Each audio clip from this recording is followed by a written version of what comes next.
Thank you very much, Carrie. Thank you all, and thanks for coming again today. Before I begin, I want to thank everyone who's contributed to this, most especially the initial bit of the work here. A lot of what I'm going to be talking about is work I did for the Department of Energy, as well previously to that for McKinsey, and then some of where that led me.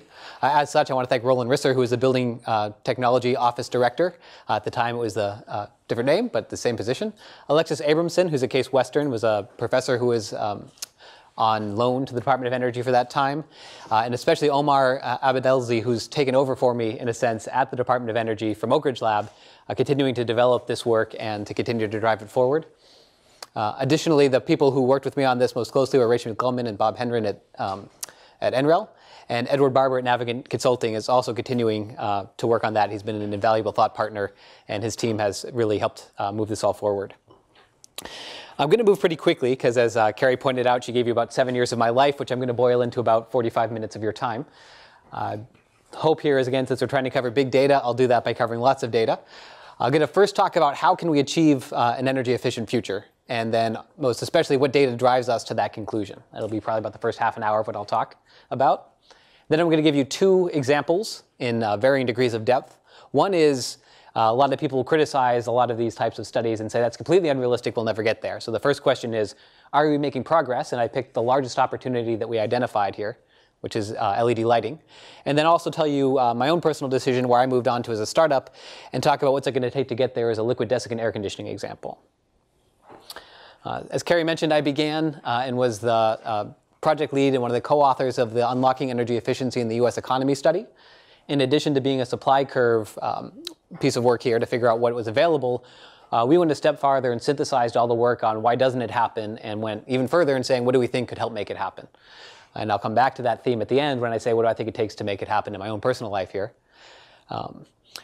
From there, I moved on to NREL, and that work culminated not only with a tool to help the Department of Energy prioritize its decisions, but also a publication in Nature where we looked at what can you really do? How far can you actually move the needle on energy efficiency if you think real big about technologies that are out there in the future, both hard and soft?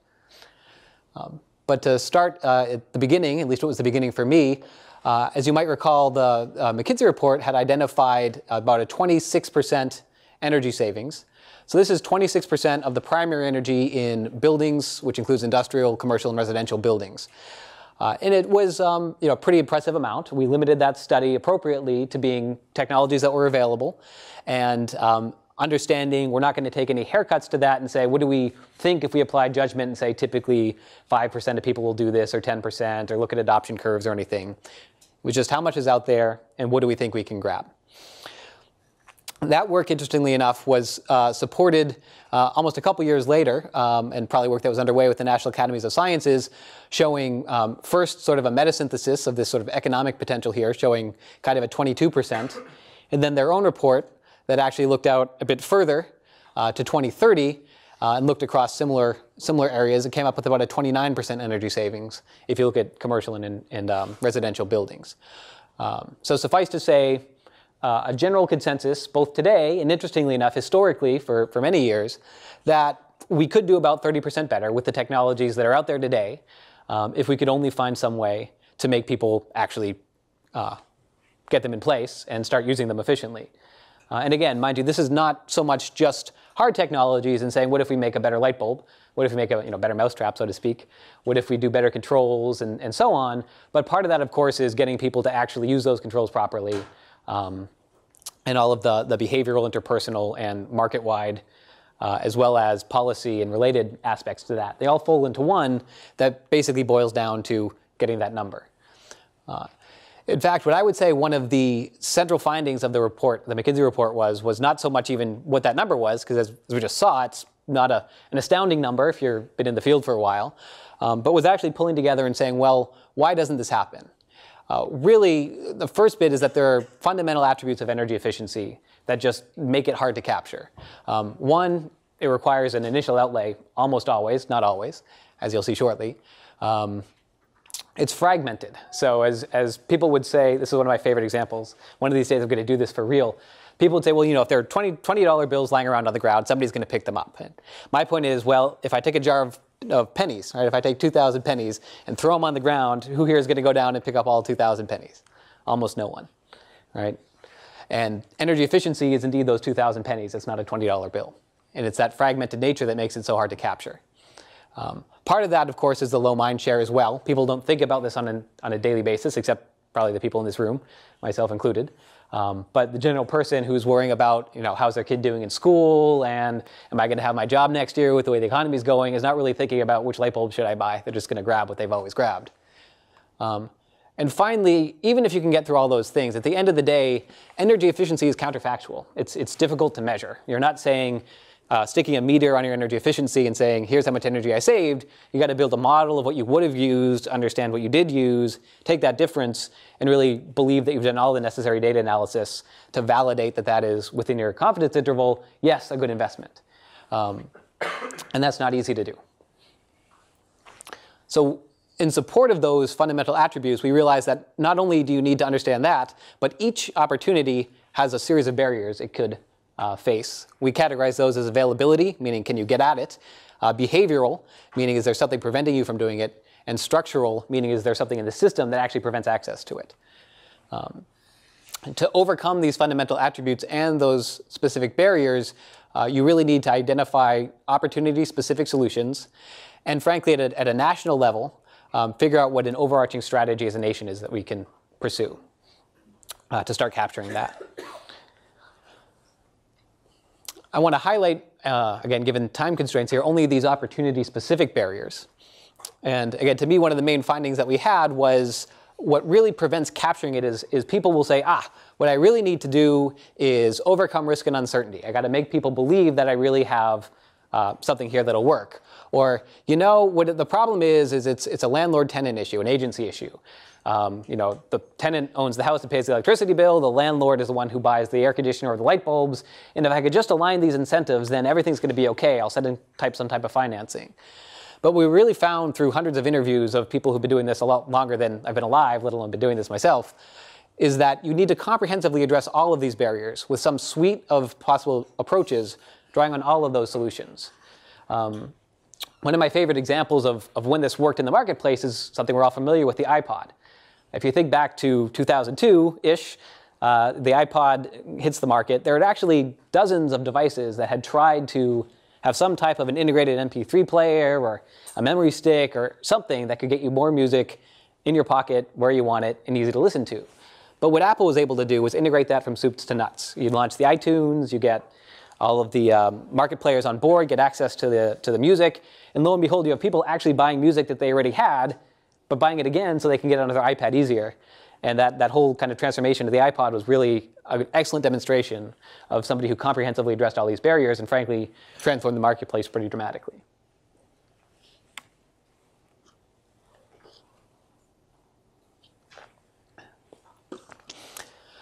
Let me move on by taking a step backwards in a sense to potential itself. So if we were going to look at what savings is possible, what you really need to do is build a scenario. And this is where the big data starts coming in. To build a credible scenario, you have to build lots and lots of data to understand what do we think energy would be used in the future. This is a snapshot at 2030. And our business as usual case, as most people in this industry do, is based on the Energy Information Agency's Annual Energy Outlook, which is itself based on surveys that are ideally conducted every 4 years that draw on thousands of participants. And lots of data goes into that itself. Then to build a scenario, what you need to do is go in and look at all of the alternatives. You basically think of it as hundreds or thousands of knobs that you can change and say, well, what if I take all currently available technologies and just assume that for some reason people start buying the financially rational thing. They just maximize their own value without worrying about externalities, say, although again, you can dial in externalities, you can add cost barriers, you can add increased discount factors, which is one thing the McKinsey report had done, and figure out, as we said earlier, you get about 30% energy savings here. But then surprisingly, things that people hadn't brought to the forefront was if you expand your technology lens. And again, the way that we had done this was to take not just those technologies available in the Annual Energy Outlook, but by pretty much combing through any journal that we could get our hands on, any resource that somebody handed us, and trying to level the playing field. So draw from that data that was both credible and tested, kind of peer-reviewed or otherwise pretty robustly believable, and add that into this calculation engine we produced. And say, what if we were to grab all of the emerging technologies that were available today or expected to become available and commercially affordable over that study time period? So in other words, if an LED light becomes available in 2020, the way that the Department of Energy has a roadmap set for, which we'll come back to, everybody starts buying those in 2020 if they're the most cost-effective lighting. That changes dramatically what this business as usual case was going to be, where you had, say, a compact fluorescent light bulb, which uses 2.5 times as much energy as the latter. When you include all those, you actually get to a surprising 50 to 55% energy savings, which already is pretty impressive. But if you go all the way and say, well, let me now look at fundamental physics, let me look at what people are publishing, not so much in say, energy publications, but actually fundamental physics publications, roll back into the engineering publications and so on, and pull everything off the lab bench, we get to a surprising 80% of the energy that we're using today is likely to be wasted in 2030. Albeit this is quite a stretch to get to, right? This includes things like everybody has a ground source heat pump in their house. And that ground source heat pump, people have overcome the question of how do I dig a hole right cheaply the first time rather than having to put in 4 or 5 different holes and so on, but actually being able to get that down to a cost that is as good as you could possibly do with that technology. So let me walk through how do we do that. As I mentioned, this really requires building a portfolio, and that portfolio has 2 aspects to it. The first is to take each one of those technologies and put them on this levelized playing field. It's a complicated playing field. It's actually a log-log plot. It's sufficiently vast. On this x-axis here, you're going to put the potential energy savings of each technology, with higher energy savings here on the right. And on the y-axis, you put the cost of what that savings is, expressed in some appropriate units, such as dollars per MMBTU, cents per kilowatt hours, whatever fuel it is that you're replacing. And then if we look at, say, the size of our bubble, to just make things even more interesting, something that's larger is lower risk, so something available on the market today. Something smaller is an R&D effort. So by I, you can kind of get a sense of how that might play out. And finally, to make it more colorful, we actually toss in which end use it is by the color on the bubble. More importantly, we have these gray bars here which show you the cost of energy. So in a sense, anything below those regions is cost effective or expected to be cost effective over the course of the study that we're looking at. Which means, in a sense, you'd want to, looking at just that one technology, put that into your house, building, industrial facility when it becomes available at those costs. We actually built up kind of two main regions here. Our green region, which are both large and cheap, and our red region, which are small and expensive. So you don't want to do those. Again, if you're trying to, say, devise a strategy for the nation, you'd want to not do any of those. You definitely want to do these. And the rest of these you kind of got to think about, right? Things that are big but expensive, if you can find some way to decrease the cost, right? That's where you'd want to put your money in those technologies. These smaller but affordable ones, same thing. If I could find a way to increase the energy savings, that's going to move to the right on this chart and eventually ended up in this green area. But as you can see, if you have limited research dollars, limited management time, you're really going to want to pick the winners down here more times than not. And then probably the most challenging thing to do at this point is to turn this into, I don't want to say a forecast. We talk a lot about energy forecasting. People much smarter than I have lost billions of dollars trying to forecast energy, so I'm certainly not going to advocate anybody try that, not do it myself. I like to think of it as a scenario. So to say what is possible under what assumptions. By varying the assumptions then and really exploring how that potential changes as you change the assumptions, you can really start to understand the dynamics of this space.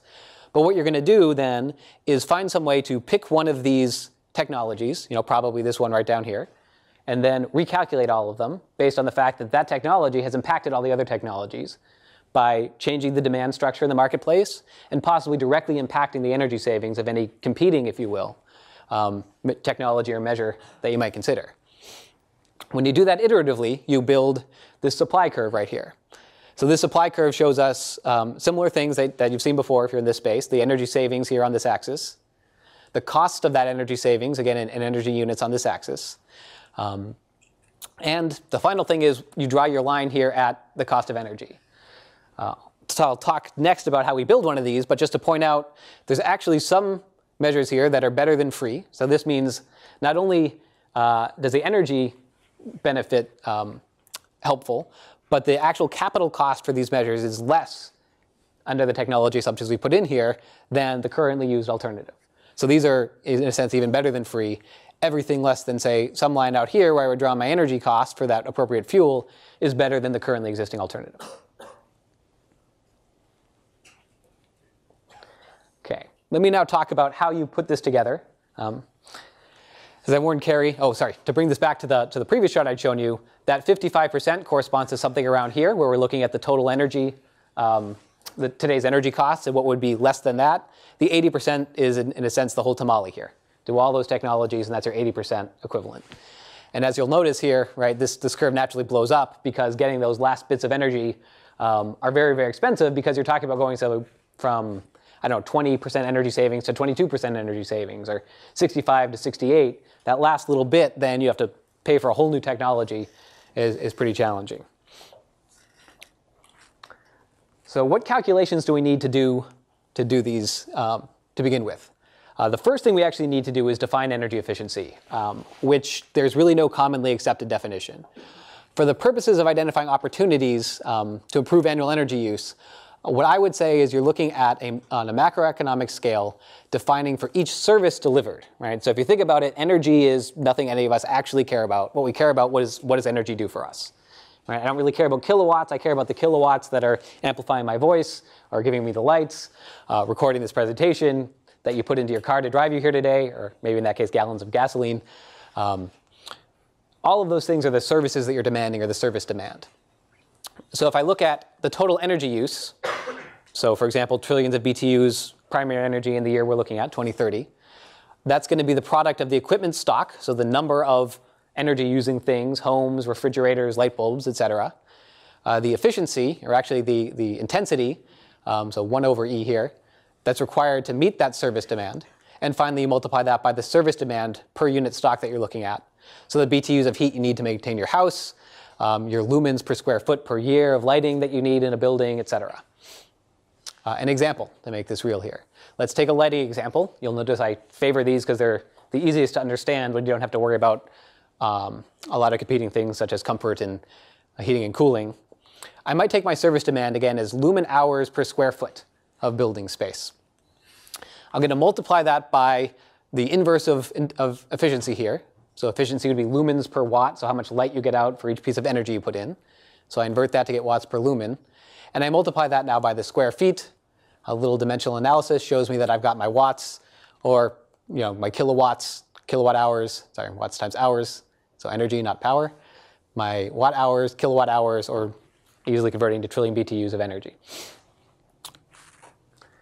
So that is the core aspect we're looking at as far as what we mean by efficiency. It's going to be this term right here. So how did we build those curves I just talked about? One, you got to go out and gather all of the data to put into those bubbles, which is where the big data aspect comes in. Next, you need to build a platform that analyzes them all equally.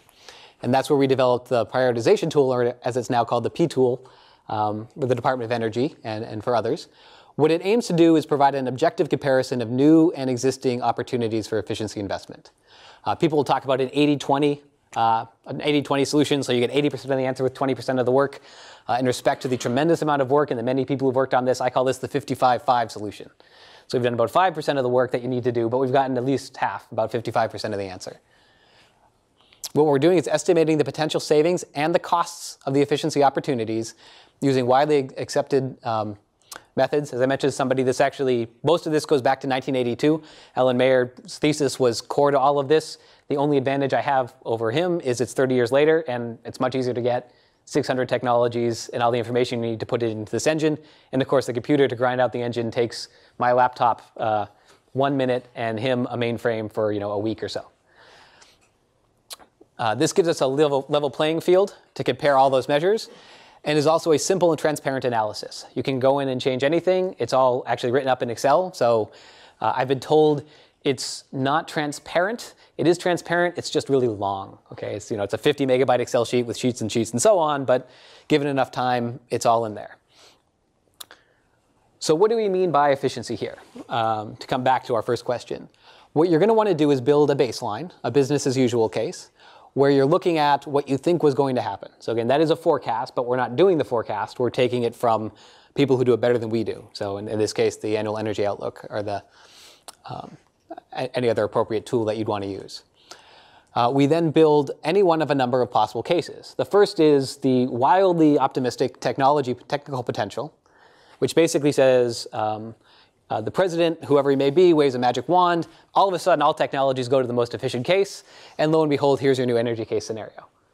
Now, obviously, that is patently unrealistic. So the most realistic thing that people look at is something called I tend to call the economic potential, which says, let me take that technology. As soon as it's available on the marketplace and, frankly, cost-effective for the way you're going to deploy it, you let it start rolling into the market using a stock and flow methodology. What that means is pretty much everybody who could buy it does. You eventually converge with that technical potential. So you just kind of flow that into the marketplace. You continue to have that stock growing. So you'll see that line creeping up. And repurchases continue to happen. So people keep buying that technology again and again. And lo and behold, you've defined essentially the efficiency available to that technology for any given year over the time frame you're looking at. Again, in the interest of time, I'm moving pretty quickly here, so I'll certainly take any questions that you're interested in, which I hear best towards the end here. But to quickly go through what the dynamics are here, a stock and flow ideally would track every single piece of stock that you buy year by year, what model, what vintage, and so on. We simplify that to two models, if you will, an efficient, a green case, and an inefficient case, the yellow case, which was your business as usual. And if you look at 3 points in the life cycle, so anything new, so this is I build a new house, that means I need to buy a new refrigerator that wasn't in that house before, a new light bulb, obviously a new air conditioner, new walls. I look at anything that's replaced at the end of its life, so we'll notice that here, so end of life replacement. And then finally, anything that's existing. So some of these technologies can advance so fast, CFL being a good example, that you should actually throw out immediately the technology that you have in your house and replace it with this one, because the energy savings are so extensive, they actually pay for the full cost of that technology rather than the incremental cost over the alternative. Right? You'd never do this with a perfectly functioning air conditioner, pretty much, because the air conditioner initial cost is a few $1,000s. That being said, again, in the interest of being able to vary parameters, you can certainly start talking about residual value. So if I was going to replace that air conditioner next year, how much is it really worth? Right? If I accelerate that a year, what's the time value of that money of accelerating it a year, and does that pay for the energy savings? So even these simple definitions, you can expand a little bit and really get into the fundamentals of what drives them. But suffice to say, that gives you 9 families, and each of those 9 families then has a unique one of 4 calculations you could perform. You either get rid of it, let it compete, so you figure out which one's better, the efficient or the inefficient. Maybe you switch it over, so you move from an inefficient to an efficient one. Mind you, you never switch back and go from efficient to inefficient, because we've already defined efficiency as being a good thing in that regard. And finally, it might just flow right along and continue to be used. That simple set of calculations, basically just an algorithm, is enough to define that first axis that I've shown you a couple times, the x-axis, the total energy savings. To get the y-axis, you need to define some measure of cost. My personal favorite is the cost of conserved energy, mostly because it is truly a level playing field. People will get into, well, what's going to happen with electricity prices? Are they going up? How fast are they going up? Are they going down? What if I could do energy storage? All these other kinds of things. This metric does not depend on energy prices. You're comparing it to energy prices, and so you can easily compare it to whatever energy price you want to. It easily converts to a cost-benefit ratio, and it easily converts to a payback time, whereas going back the other way is a bit more difficult. So what this is going to give you is cents per kilowatt hour, dollars per MMBTU, and it basically looks at your cash outlays. So you sum those using the cost of some scenario you're building, subtracted from the cost that you're spending in your baseline, year by year. In your denominator, you have exactly the same thing for the energy that would be used year by year. And then you just use a discount factor to take into account the time value of money year by year as you go on. You do that summation, and you come up with your cost of conserved energy. Again, this has been around for 20, 30 years. Most notably, in addition to being in Mayer's thesis, was the fact that in 1990, the Federal Energy Management Program laid out a whole thing for this being done for pretty much all federal investments. As you can imagine, I can't believe that's actually fully adhered to, but I know significant progress has been made over the couple decades. So with those two calculations, you can take pretty much any technology you give me and put a bubble on that chart that I showed you. Not a problem. As I also mentioned, the final part, which is building that into an actual scenario of energy use, is a bit trickier and needs to go through at least one more page of description. What we elected to do was build what I call a microsegment database. And this was the same approach used by both the McKinsey report and the work that I did for Department of Energy and is in this prioritization tool. You basically go in and pretty much take the inner product of a whole bunch of microsegments of energy use. So you look at your space conditioning. You have each color here represents sort of a different vector that you could take and all the variables it could take. You multiply those out, and you see there's pretty much, at a very high level, only 2,240 segments of energy use defined by the technology. You could easily further expand this by, say, taking the outer product versus demographics, age group, income level, anything like that, and further segment this down until you get to, ideally, what are we at for population today? 330 million segments, and you'd be analyzing person by person. Suffice to say, in fact, you'd need more than that because you also need all the commercial buildings they're in and so on. But suffice to say, this is a very high level of resolution. If you add up all those numbers across all the end uses, you get the full database that you can look at. So now when one efficiency measure takes place, so let me look at, say, lighting. And that efficiency measure could be something as behaviorally oriented as saying, let's start a campaign to tell people to turn off their light bulbs, right? The most boring conservation thing ever, but yet reasonably effective. To let's go in and have people start buying LEDs. You can look in and say, based on the current set of lighting, which technologies am I going to impact, in which areas, and under which sort of demand for color rendering index. So quality of light is an important measure there. And if you say, go out and have everyone follow that sort of behavioral improvement of actually remembering to turn off their lights, that's going to reduce demand in a certain way. It's also going to impact the technologies in a certain way. And so all other things will follow on from that. So the advantages to this is it is transparent and straightforward. It does give us about 2,500 microsegments, so about 20 trillion BTUs per year for each segment on average, though that's obviously a very diverse number. And it allows us to kind of debug that market size to get down to a pretty good uncertainty, about 5.4%, on how big any opportunity is as far as what it's going to go after in the marketplace. The cautions you have here is this is only a first-order market overlap. As I mentioned, we're only looking at same end-use interactions, so impacting your lighting is obviously going to change your air conditioning because you're reducing your heat load in your building. There's a follow-on there that's not included. It is also assuming sort of that national averages represent shares in each microsegment. So cooling in climate zone 1, we're pretty much assuming is the same share of used in new buildings, which is to say maybe in climate zone 5, right, which is a very different climate zone, it's further south here, there's more new buildings than used buildings. So that average is not reflected here. However, I think it's important to realize that there is a good deal of resolution here, and that climate zone 1 is treated differently on a fundamental heating and cooling and even technology level than climate zone 5 would be. So how do you do this actual calculation? This is, again, a difficult thing to go through so quickly, but if I take one measure that I'm going to do first, and again, my favorite thing here, for example, is lighting. I could buy a compact fluorescent bulb or an LED. I could maybe introduce an occupancy sensor or switch to daylighting. And each of these would have a % savings, and then based off that example energy use here, 1 quadrillion BTUs, I would see a certain number of quadrillion BTUs saved.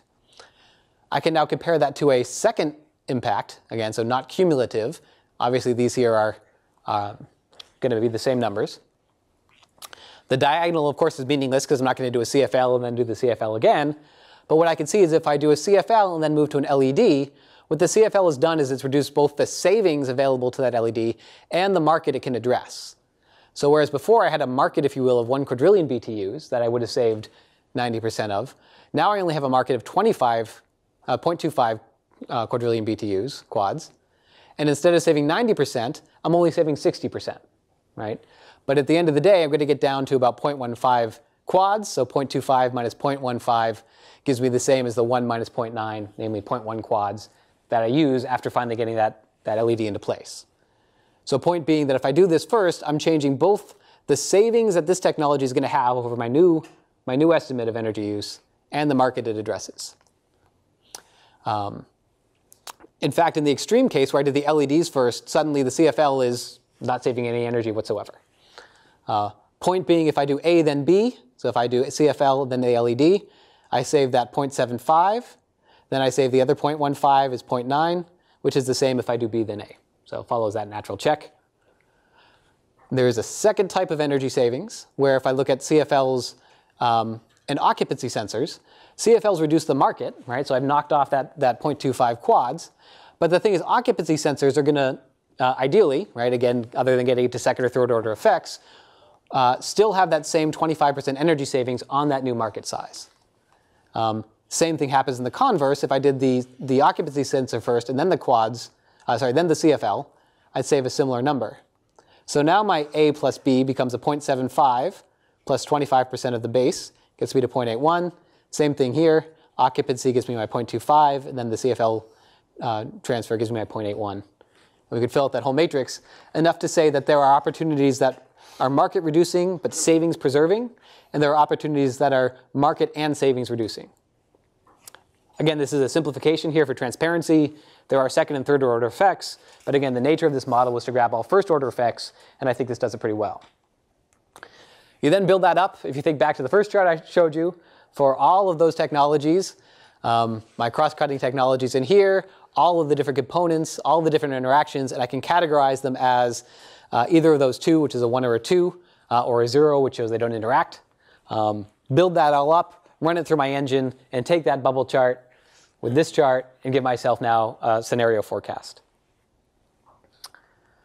So in conclusion, kind of our first part here about how do we use big data to come up with a possible energy future, what we've been able to do is take about 600 measures and analyze them. Everything from lowering your blinds to buying a ground source heat pump to LED lighting all across the map. We considered many scenarios, only some of which I discussed in this presentation. Variations we explored to date were, again, expanding or limiting the technology set, which we talked about exactly, going from a 30 to a 50 to an 80% savings. We didn't talk about this, but you can actually incorporate adoption dynamics and start worrying about how quickly do people buy these things as they become efficient. And you can get into BAS adoption curves, you can get into logit models, you can get into anything that you want to model that.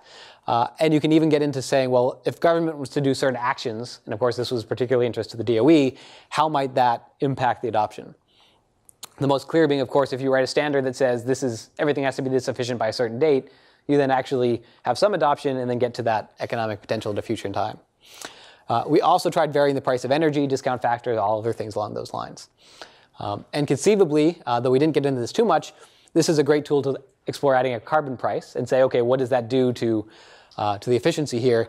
Surprisingly, it's pretty stiff, mostly because a lot of this stuff is already affordable. Make it more affordable, if you think about the shape of that cost curve and how it slopes up as you get more and more energy use. It is helpful, but at the kind of 10% level, not at the 90% level.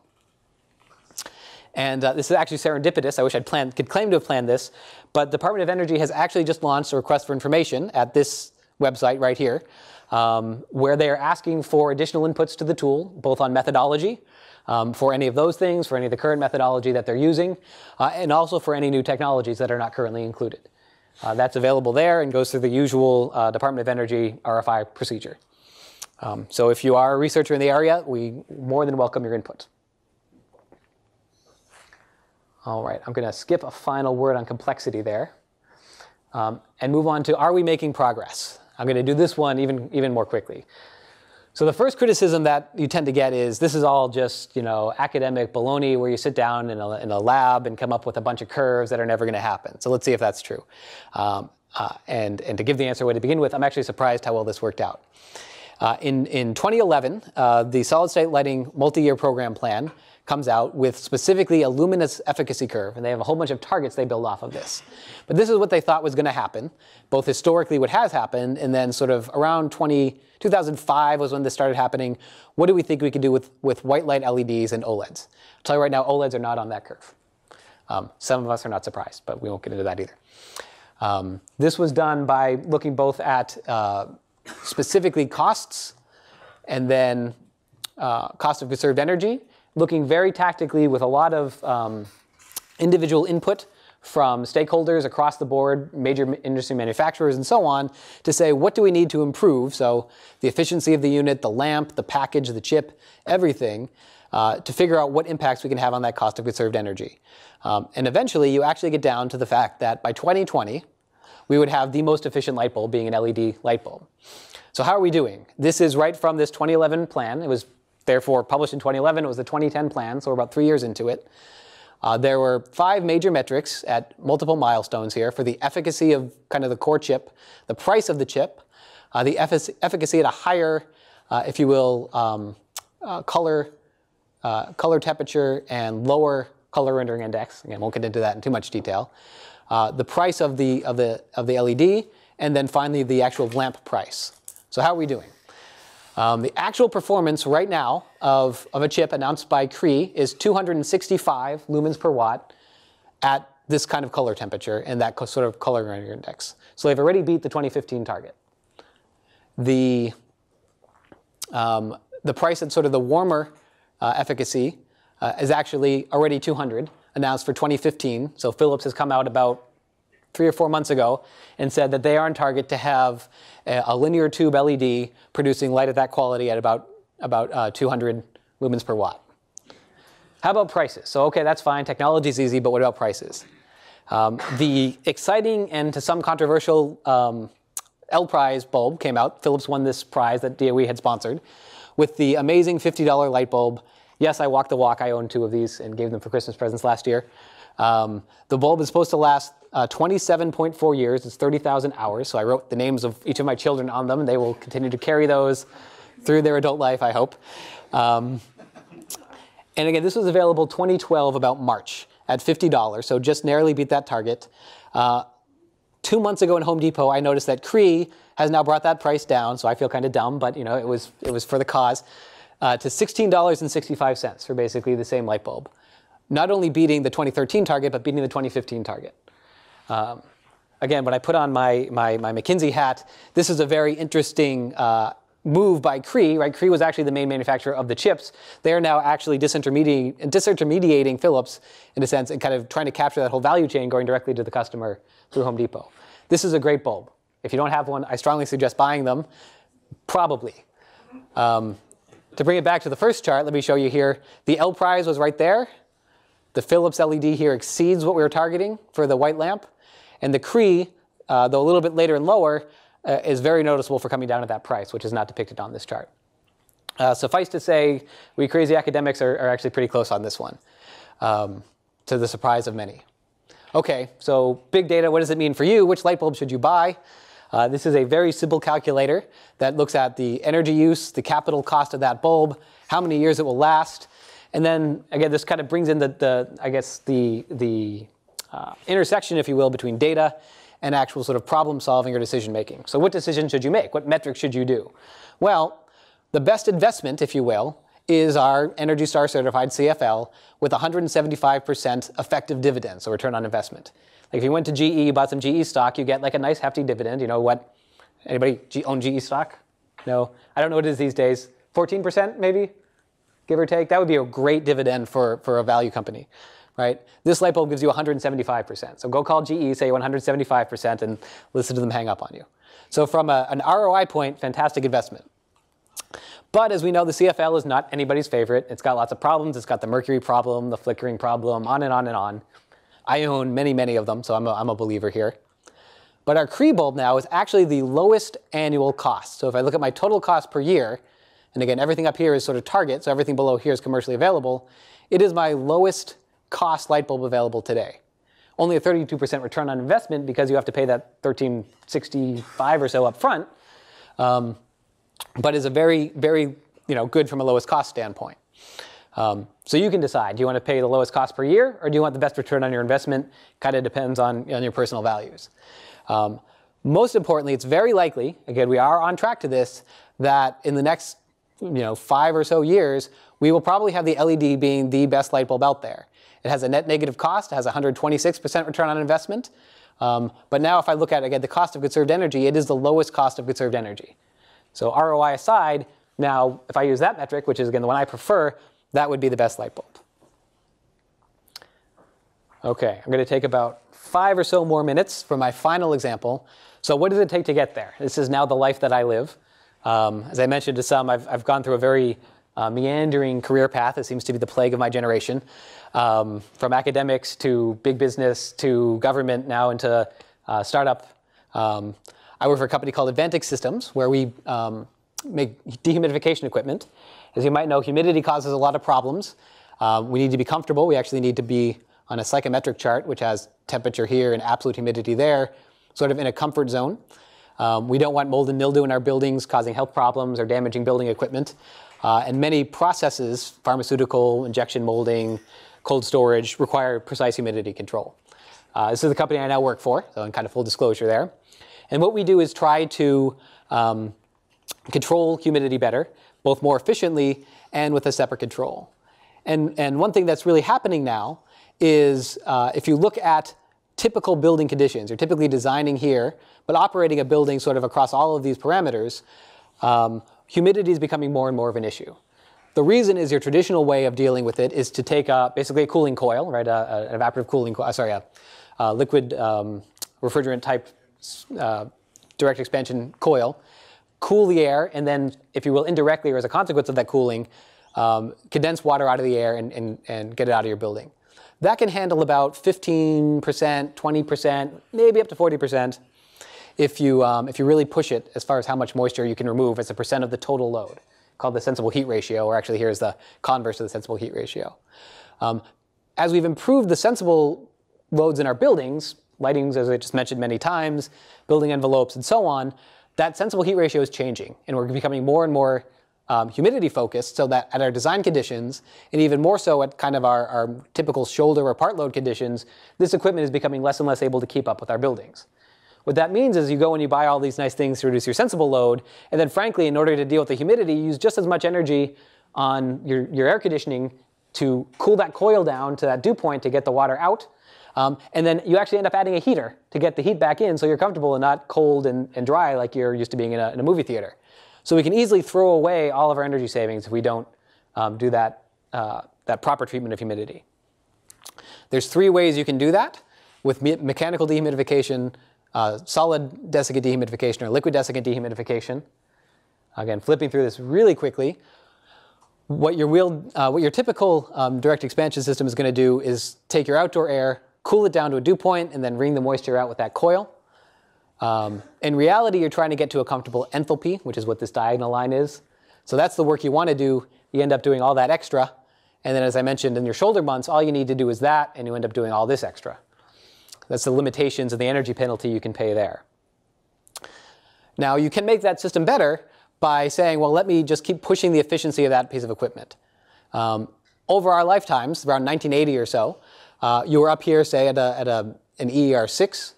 We've pushed that down to being about 75% lower energy use today if you bought your top-of-the-line ground source heat pump. And frankly, if you look at what the thermodynamic limit is, you've only got about 15 percentage points left to go. So frankly, that horse has almost been played out, and many manufacturers are looking to new directions. One is these solid desiccant wheels, where here what you're going to do is actually directly remove the moisture from the air. When you do that, it's an isenthalpic reaction, so you actually end up heating the air at the same time, and even carry some of the heat over, which is necessary to regenerate your desiccant here. So you have to apply a lot of cooling. You waste a bit of work, and you need to regenerate that desiccant by adding heat into that system. What liquid desiccant does is it can actually cool and dehumidify by simultaneously following that isenthalpic line and using a cool desiccant to kind of move back in the left or colder direction. And that moisture and heat ends up in your cooled desiccant, which heats up, and then I can actually regenerate with less energy. We put that in a box that looks like this. I'm going to go through that quickly here. I stick a heat pump in there, drive that process with cold desiccant, and lo and behold, I have a commercial product. And to keep it focused on data, what I want to share with you is one pilot that we did with this for a major owner of a big box store. What we did was we took their existing equipment, again, not to pick on any particular manufacturer, they happen to have Lennox there, but Lennox is a very good supplier of DX equipment, which are our red boxes and blue boxes here. And we actually shadowed that with green boxes that were our equipment. And we ran this store in two modes. One with the blue and the red on, sort of in their traditional conventional approach. And another where we turned off the red units and ran the blue and the green, which is a hybrid approach using the desiccant dehumidification and ours. And the conventional approach. What the design was to do was basically look at your usual operating, and again, this is real data, so we actually took minute-by-minute data on the energy use of each of those machines, the entire 6-month period, and we sampled at 5-minute intervals the space and outdoor air conditions. This black line represents our comfort conditions. The red is in our operating mode where we had that conventional equipment operating. The blue is where we had the Advantix equipment operating with the remaining conventional equipment. And what you can see is we're able to maintain comfort at a higher humidity, at a lower humidity, but a higher temperature. Anywhere in this band is what ASHRAE 55 code would say is comfortable. And this is something you can't do with conventional equipment. In fact, because of that sensible heat ratio limitation of conventional equipment, you actually notice it's uncomfortable about 22% of the time. It's only turning on and off when it's aiming for this specific temperature of around 75 to 76 degrees. And whatever humidity it removes. Sometimes it doesn't remove enough and you end up here. And sometimes it actually drifts up in temperature because it can't quite keep up. Our equipment, you'll see, we're actually specifically controlling the humidity and the temperature and targeting sort of a 78, 79 degree environment, which at this level of humidity is actually comfortable. That was going to be my one to cover that up so that you could see kind of what it looks like pictorially here. Again, everything out there would be not comfortable. Conventional equipment might sit there. Advantix equipment, we can actually now control it to be comfortable that whole time. In running this pilot, we actually directly monitored all the relevant variables here. So the rooftop units and the desiccant units, we monitored indoor temperatures to the extent we could. We tried to track store occupancy and schedule changes. And what we actually ended up doing was several levels of analysis. The most naive thing you would do is say, there's supposed to be a chart here. Let me just look at the cycle and compare on to off. I get about 11% energy savings. More importantly, more appropriately, let me build a model of the store operating in each mode. And the right way to build that model is to, let me see if I can get rid of those, was to use what I call a day pair analysis. What the day pair analysis does is it goes through each of the days that we had in each of the modes. So we had about 40 days in each mode. That's 1,600 possible combinations. And it minimizes the variance of the outdoor air conditions. So this is a very well-matched day where you would see the green line here showing the humidity ratio, the red the temperature, again, during the day. The blue the temperature during the day, and the red the actual energy use. And we basically minimize the variance of the temperature and humidity and pick days that match. There's the full matrix. So you can go through, calculate that variance, and then pick the best day pairs, and first directly compare the energy use for those, and then later build a model using only that data to build your model and compare what it would have been, kind of a counterfactual analysis, had you run both modes through that entire season. We picked about, as you see, about 30 day pairs, because you're balancing getting enough data to have a credible sample size, but not introducing spurious results. Seemed to be a bit of a break right there at that location, so that was our variance choice. And what we're able to see is about a 17.4% average, or weighted about 18.4%, with a 2.3% standard error in our daytime mode savings with our equipment. And nighttime, about 37% energy savings, about 3.5% standard error. We control a bunch of things and build that model, and then can actually now run the model fit with uncertainties and figure out what our likelihood distribution is. I would say this is not a lot of data from like your terabyte size, but as far as the quality of data, the fact that we're right there on the store, we're running the same store, multiple modes, and at minute intervals is very rare and definitely state of the art as far as what you want to do. We're able to build a most likely range of 19%, risk adjust that to 17.4%, and have a confidence interval of 11.5 to 22% energy savings. Let me conclude just by pointing out, if I come back to where I started and say, well, what barriers do we face? We face a lot of barriers, and barriers, frankly, that I didn't expect coming into this market. Everything from the fact we have a complex market structure, which means we have to have specific go-to-market strategies.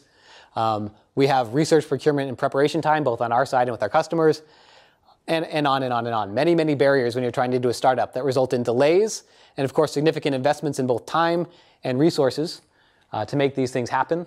And frankly, I would say more important than getting sort of the money that you need to make these happen are getting the great people you need. So I would mention that we are hiring. We have about 12 open engineering positions. So if you found this interesting and would like to work in energy, especially in dehumidification, I'm at your disposal. Thank you.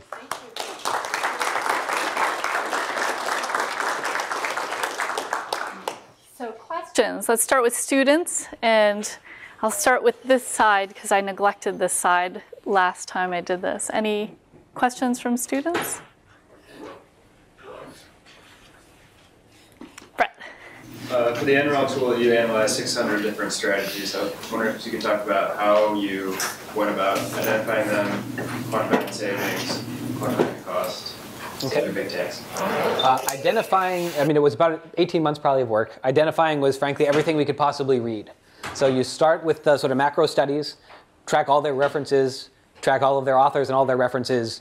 I use all in quotes because frankly it's just very hard to prove comprehensive. I'd say it's impossible to prove comprehensiveness in this.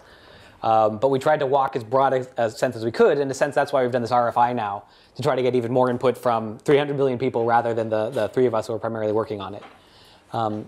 We then passed that through the quality filter, right? So we would have plenty of people. One of my favorite ones that, again, Alexis Abrahams immediately lambasted me for was there's a couple of people who make, insulating paints, right?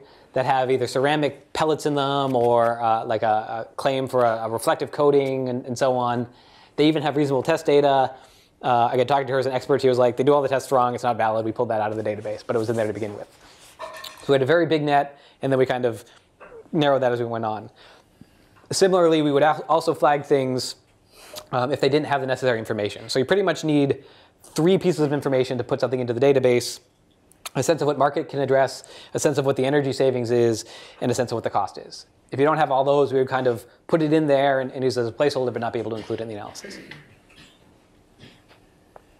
Other questions? Yep. Does the cost of saved energy consider the ability to shave peak loads?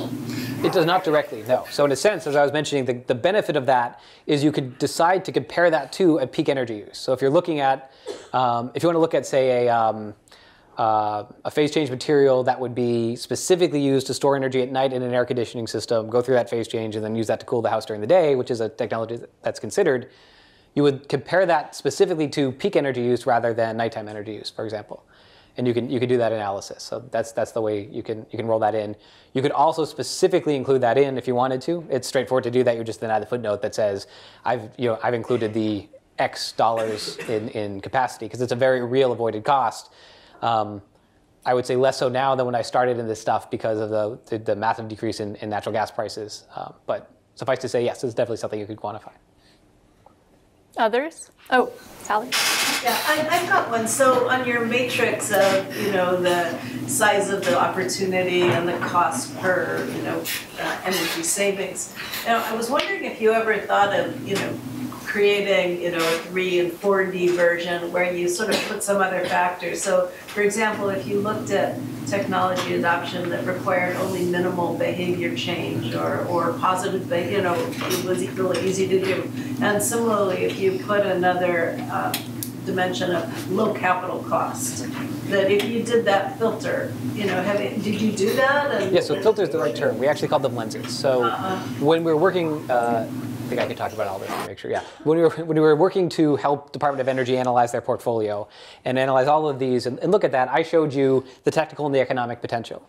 We also did what we call the adoption-based potential, which does exactly what you're saying. What are the barriers to getting this into place? How quickly do we think it can move into the marketplace? What are those? How do those impact it? And we would put up all of those lenses and basically move it through dimensionally through those other layers to say, okay, it's big and it's cheap, but it's really never going to happen, right? Or it's big and it's cheap and it's going to happen, but we need this to happen next. Or it's behaviorally motivated, or it doesn't fit into our program, or we're doing it, but ARPA-E's already put $10 million into it, so we're not going to put another 10. All of those were additional screens or additional dimensions that we added. Who else? Any more? Okay, well, we're ending just about on time. So. Oh, sorry, I didn't see. Hey. Oh, yeah, another question. I guess In the opportunity map, did you try to identify as problems with buildings not operating as designed and how that factors into savings potential? So problems with? Buildings not operating as expected? So controls. I didn't highlight this, but the 4 largest opportunities, again, very, very personal to me, in decreasing order of size and all being cost effective were LED lighting. Again, it's surprising with the whole CFL change, but we have well over a dozen nuclear power plants that are basically solely used to do lighting today, which seems like a kind of waste of nuclear energy. I digress. Heat pumps, specifically moving them into northern climates where if you can get them to work, to maintain their capacity at lower temperatures, it's a tremendous improvement over what's fundamentally a COP limit of 1 for combustion. The third is controls, so building controls. We looked at building controls both at the individual level, so occupancy, like I mentioned, for the lighting, but also whole building controls. Retro commissioning is in there. Specific AFDD, auto fault detection and diagnosis. A whole bunch of different controls things are in there as well. And as I mentioned, also behavioral measures are also in there to the extent that real data is available. We tossed like the O-Power approach where they have pretty robust data as far as things go to say we can get 2 to 8% energy savings. They've demonstrated that at a large enough scale that you can put that in there. And even things, again, as simple as one of my favorite ones from like 1980-ish was the benefit of planting trees in your yard, right? And getting the cooling benefits of not having the sunshine, provided you put them in the right place. And I think I benchmarked like the cost of 3 12-foot oak trees planted in your yard and then what the actual energy savings is based on the models that they did back then. Great. All right. Well, I think that wraps things up. Thanks so much, Phil. That's great.